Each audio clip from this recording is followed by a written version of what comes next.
Hola, ¿qué tal? ¿Cómo estás? Soy Ángela Peco, de Ángela Peco Psicología, y bueno, pues siguiendo con la línea de vídeos que voy grabando, pues sobre todo dedicados a la lectura del cuaderno para trabajar tu autoestima, que puedes adquirir en el enlace que te dejo un poquito más abajo en la descripción del vídeo, pues nos vamos a centrar hoy en la lectura del capítulo 6, que tiene por título No te culpes. Como sabes, todos estos capítulos están relacionados pues con cómo llevar a cabo el camino para tener una autoestima pues un poquito más sana, un poquito más saludable, que nos ayude a vivir pues de una manera más plena y sobre todo más centrada en el bienestar de uno mismo, que bueno, pues al final no deja de ser lo más sano, lo más razonable y lo que menos daño nos hace. Entonces, hoy nos vamos a centrar en la lectura de este capítulo, No te culpes, también relacionada mucho con el perdón y con el autoperdón. Espero que te sirva. Vamos a empezar. Una vez que nos damos cuenta de que hemos cometido un error, aparece la culpabilidad. Cuando hemos herido a alguien sin querer, cuando hemos tomado una decisión equivocada. Un matiz que tienen en común todo esto, que cuando sientes culpa lo que indica es que el hecho que ha provocado esa culpa es que iba sin intención de dañar. A partir de hoy vamos a intentar dejar de hablar de culpa. Me gustaría mucho que dejaseis esa palabra como un poquito aparcada y empezaseis a utilizar la palabra responsabilidad. ¿Con qué fin? Pues con el fin de empoderarnos, con el fin de hacernos responsables de nuestras acciones. Ya está, para bien o para mal, pero sobre todo responsables de nuestros actos, porque cuando asumimos esa responsabilidad también nos hacemos más conscientes del acto que vamos a llevar a cabo, de la actuación que vamos a ejecutar, ¿vale? Nos es mucho más fácil realizar actos cuando creemos que la responsabilidad de la consecuencia de ese acto la tiene lo de fuera, a cuando somos conscientes de que lo que va a pasar después, la responsabilidad va a ser nuestra, tanto si es bueno como si es malo. Por eso es tan importante asumir la responsabilidad, mucho más que la culpabilidad. La responsabilidad te ancla al presente, a la decisión que tomas. La culpabilidad te ancla a un pasado que ya no puedes modificar. Entonces es la diferencia y es también lo que te da, lo que te empuja a la acción, lo que te empuja también lo que te da herramientas para poder modificar ese estado en el que te encuentras. La culpa te mete en un estado de indefensión porque ya no puedes hacer nada. Sin embargo, la responsabilidad, el estado en el que te metes es de acción. Puedo modificar lo que me está pasando, ¿vale? Por eso me parece importante remarcar esto. La culpa pone el foco fuera de ti, la responsabilidad lo pone dentro. Además, y esto es importante, la culpa pone el foco en el pasado, la responsabilidad lo centra en el presente y es ahí donde vivimos. ¿Cómo afrontar el sentimiento de culpa? Hemos de utilizar la incomodidad que me genera ese sentimiento como si fuese un motor. Ese motor te ha de impulsar y reparar lo que consideres que ha sido dañado. Por ejemplo, pedir disculpas si consideras que es eso lo adecuado, cambiar de actitud, no volver a repetir la misma conducta.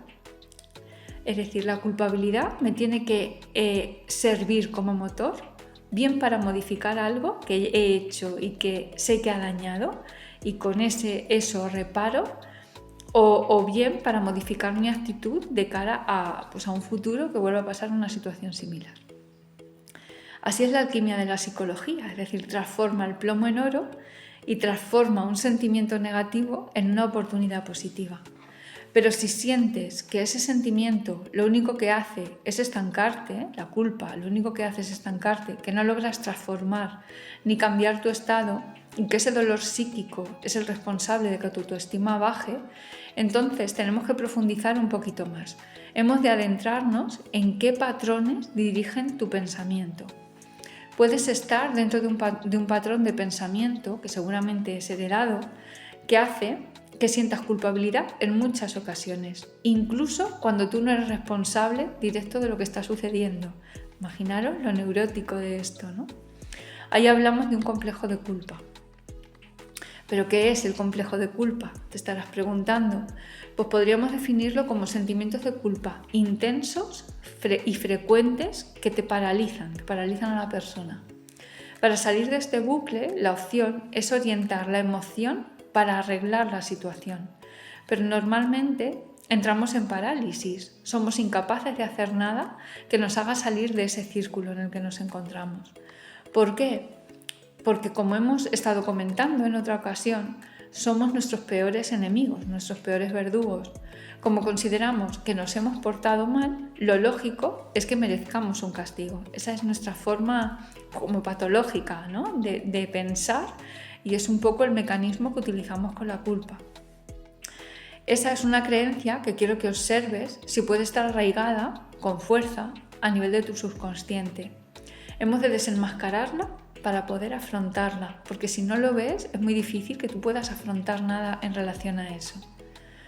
Son creencias que están ahí desde antes de nosotros, que hemos mamado bien en nuestra infancia, bien por la religión, observando a nuestros mayores de referencia, y lo aprendimos así sin darnos cuenta, y lo estamos asumiendo de la misma manera, sin darnos cuenta también, sin querer. Un mensaje que quiero que te quede claro de este capítulo es que no mereces sentir culpa. Quédate claro, o sea, que este mensaje resuene dentro de ti. Cuando te juzgas, antes de que lo haga nadie por ti, estás asumiendo que mereces lo que pasa, que mereces eso que te pasa. Eso te lleva a no actuar, porque hay un pensamiento de merecimiento. Como esto me lo merezco, ya está. O sea, me paralizo, no actúo. Esto se traduce en un tremendo malestar, en frustración, y es una caída en picado de tu autoestima. Una persona que vive continuamente en esta situación vive sumergida en una vida carente de bienestar. No sé si puedes ver el círculo. La creencia sería: quien hace algo mal merece castigo. Hago algo que no ha salido bien y que yo estoy interpretando como mal, no porque esté mal, sino porque yo lo estoy interpretando como mal. Entonces mi pensamiento es: soy mala persona o merezco sentirme mal y que me castiguen. No hago nada entonces para salir de esa situación, porque yo ya doy por hecho que por hacer eso yo ya merezco un castigo. Es decir, como debe ser así, como inconscientemente yo ya doy por hecho que eso debe ser así, pues ya está, no veo otra opción, no veo nada que pueda afrontar, no veo que pueda afrontarlo de otra manera. Otro mensaje que quiero que te grabes: no tienes que asumir culpa cuando no la tienes. Parece muy obvio, pero antes lo hemos estado viendo, ¿no? Aparece en nosotros como un pensamiento neurótico de incluso a veces me puedo sentir culpable por algo que yo no he hecho. Entonces no tengo que asumir la culpa cuando no la tengo. Observa si en alguna ocasión has sentido culpa pues por algo de lo que no has tenido la más mínima responsabilidad. ¿Viene de alguna creencia antigua del tipo las personas buenas tienen que sentir culpa? De modo que si no sientes culpa no te ves como buena persona. Sé que puede parecer un poco ilógico haceros esta pregunta, pero a veces cuando te preguntas este tipo de cosas aparecen respuestas que tenemos guardadas y que a veces por no quedar mal incluso delante de nosotros mismos nos negamos a respondernos con sinceridad. Entonces te propongo este ejercicio para que lo hagas, porque creo que te puede ayudar y te puede dar un poquito de luz en todo este tema de la culpabilidad y el perdón y el autoperdón que nos hace tanto daño. El ejercicio es: intenta identificar tus creencias erróneas en este sentido. Coge lápiz y tu cuaderno de escritura terapéutica, que espero que estés utilizando y que te esté sirviendo, y empieza a indagar.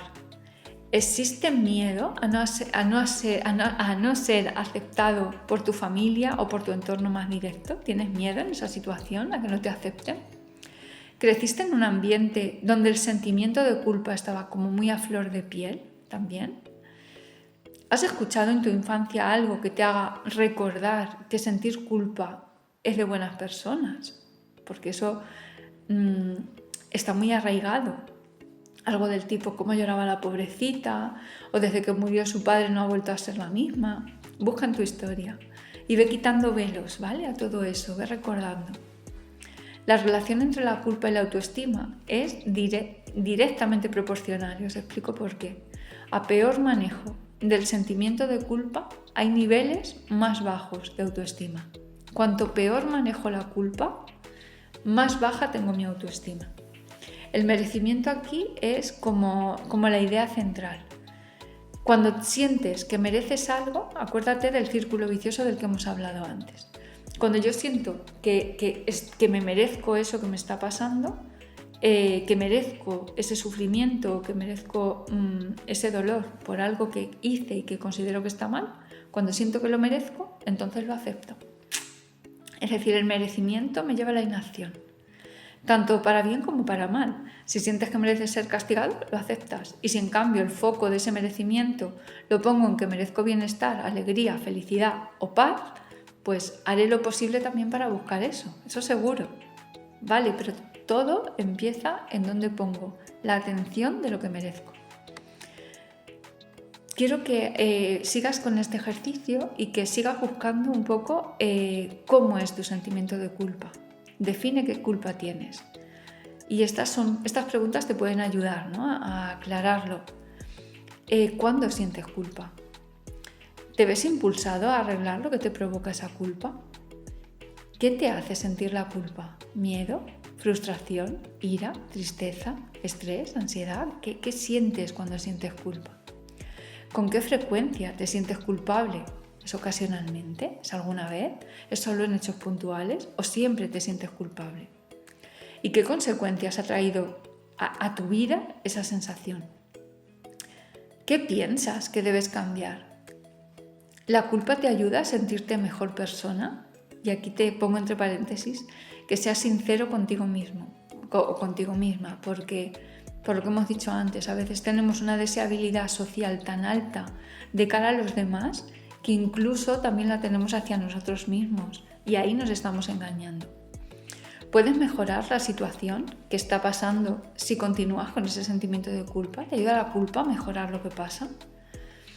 Después de contestarte a estas preguntas, por favor, de una manera súper sincera, porque solo lo vas a leer tú al final, quiero que expreses las ventajas y los inconvenientes de continuar con tu sentimiento de culpa. ¿Qué ventajas y qué inconvenientes tengo de sentirme culpable? ¿Qué desventajas trae la culpa a tu vida? ¿Y qué ventajas que las tiene y no las evites y por lo menos anota una? Porque cuando nos mantenemos en un patrón de pensamiento disfuncional o tóxico, ¿no?, por así decir, en el fondo es porque ese sentimiento, esa forma de pensar nos está siendo útil de alguna manera. Entonces, ¿qué utilidad, qué ventaja nos proporciona la culpa en nuestra vida? Y después lleva a cabo un ejercicio de autoevaluación con todo esto. Son las desventajas más poderosas, no más numerosas. Puede que no sean más numerosas, pero sí el poder que tienen esas desventajas puede ser más que el de las ventajas. Se trata de que observes el punto en que te encuentras y cómo el sentimiento de culpa afecta a tu vida ahora mismo. ¿Crees que las buenas personas deben sentir siempre culpa? ¿Sientes que está bien sentir culpa por cada error que cometes? ¿Crees que podrías haber hecho las cosas diferentes cada vez que cometes un error? Piensa en lo máximo que podrías haber hecho. ¿Hubiese sido suficiente para cambiar el resultado de lo que sucedió? Simplemente vuelve al pasado, observa y evalúa si lo volverías a hacer o no, pero sin hacer trampa, por favor, porque siempre me decís, sí, lo cambiaría, pero no es justo que cambies el pasado con la experiencia que tienes en el presente. Es decir, si tú no tuvieses la experiencia que tienes ahora en el presente, si tú no hubieses visto el resultado de lo que hiciste, ¿de verdad cambiarías lo que hiciste en aquel momento? ¿O en aquel momento hiciste lo que hiciste con la total seguridad de que era lo mejor? Simplemente te lanzo estas preguntas para que seas justo contigo mismo a la hora de responderlas. Quiero que lleves a cabo también este ejercicio de visualización, si te apetece. Cierra los ojos e imagina por un momento qué ocurriría si ahora mismo dejases de sentir culpa. ¿Cambiaría esto algún aspecto de tu vida? ¿Cuál? ¿Crees que sentirte culpable podría mejorar la situación o el error que cometiste? ¿Crees que pidiendo disculpas o haciendo algo que no vulnere tus límites personales puede ayudar a solventar esa situación? ¿Por qué crees que no lo has hecho aún? Respóndete, ¿vale? Si te apetece. Pero creo que todas estas preguntas no estamos acostumbrados a hacérnoslas. Y cuando nos las hacemos, pues aparecen muchas respuestas, ¿vale? Y sobre todo si las escribes, vas a tener claridad en aspectos de tu vida por los que sientes esa culpabilidad que a veces nos machaca tantísimo, ¿vale? Vamos a continuar con el siguiente apéndice del capítulo, que es el perdón. Este es el eslabón final de la cadena de tu liberación. Primero, determinar los beneficios y perjuicios de la culpa en tu vida. Y segundo, identificar las creencias que las mantienen y cambiarlas. Pero el tercero es perdonarte a ti mismo o a ti misma. Somos más propensos a perdonar a los demás que a hacerlo con nosotros mismos. No es un proceso sencillo, eso lo sabemos, pero por eso hay que ir poco a poco. Lo primero es reconciliarte con la idea de que mereces sentirte bien. Y ya está, mereces sentirte bien. Que equivocarse no es de malas personas y que tienes derecho a cometer errores. Esto ya lo hemos hablado en otros capítulos, pero de verdad que es importante remarcarlo porque se nos olvida. O sea, somos tan duros juzgándonos que se nos olvida que somos humanos, que se nos olvida que podemos cometer errores y que se nos olvida que tenemos derecho a sentirnos bien y a elegir eso. Lo más eficaz para lograr esto son las autoafirmaciones diarias. Necesitas reprogramar tu mente y reformular tus creencias. Afirma diariamente cosas como tengo derecho a rectificar y no sentirme mal por ello. Yo elijo la vida que quiero llevar y si no perjudico a nadie es adecuado. Merezco estar bien. O sea, todo ese tipo de cosas, cuando nos las vamos repitiendo diariamente, constantemente, vamos resintonizando nuestra forma de pensar, que muchas veces es pero ¿cómo se te ocurre? ¿No? Pero eres una egoísta, no te elijas siempre, ¿no? Ese tipo de cosas que lo que hacen es afianzar la culpabilidad en nuestra mente. Cada uno puede darle el tinte y la forma que le haga sentir más cómodo a las autoafirmaciones a la hora de repetírselo internamente. Entre paréntesis os pongo que no sé si conocéis el poder de los mantras en Antiguo Oriente, pues es el mismo sistema de interiorización y de afirmación. Así que te invito a que crees tu propio mantra. Pueden ser calma, tranquila, todo está bien, puede ser en este momento mereces cambiar de opinión, equivocarse de humanos, no sé. Elige el que mejor se adecue a ti, pero que tenga como fin último tu bienestar en ese momento. Cuando ya lo tengas y estés en línea con esa idea, entonces busca un lugar tranquilo. A veces puede ser una cafetería llena de ruido, el lugar tranquilo. Y escribe las situaciones que te hacen sentir culpable. Pero no desde la visión que tenías antes, sino con los ojos que tienes ahora, que ya sabes un poquito esta visión que quiero hacerte ver. Escribe por qué decidiste sentir culpa y por qué crees que ha llegado el momento de soltar esa carga. Y después escribe cómo te sientes tras liberar ese peso. Ahora anota por qué consideras que mereces sentirte mejor. Anota también todo lo que has aprendido respecto a la culpa y respecto al perdón. Cierra el ejercicio con una expresión de este tipo. Te pongo un ejemplo. Me perdono y me acepto como soy. He vivido un proceso de crecimiento que me ha traído a este punto en el que decido no cargar más con el sentimiento de culpa. Por eso lo suelto y lo dejo ir. Quedo liberado o liberada. Escríbelo como quieras, pero que la esencia del mensaje sea esa. No olvides que sentir culpa es normal y también es normal perdonarte por sentirla. Y como te he comentado antes, utiliza la culpa a tu favor y sigue creciendo. Que la culpa no sea tu ancla, sino tu disparador. Bueno, este capítulo para mí es súper especial, es el capítulo que para mí es más importante de todo el libro, porque la culpa marca toda una vida, o sea, la culpa te marca la vida. Y sobre todo por el mensaje que te he intentado explicar antes, ¿no? El de cuando tú sientes que la mereces, ahí no hay nada que se pueda hacer. Tienes que cambiar, por favor, ese foco de merecimiento. En lugar de merezco el castigo, merezco perdonarme por la decisión que tomé, que en ese momento fue la mejor que pude tomar. Bueno, pues como siempre espero haberte sido de utilidad, que es el sentido de todos estos vídeos. Si te apetece, comparte tu experiencia, tu mensaje o la impresión que te haya dado este vídeo, porque con tu experiencia vamos a crecer todos. Y bueno, pues por hoy nada más, te veo en el siguiente. Un besito y hasta otra.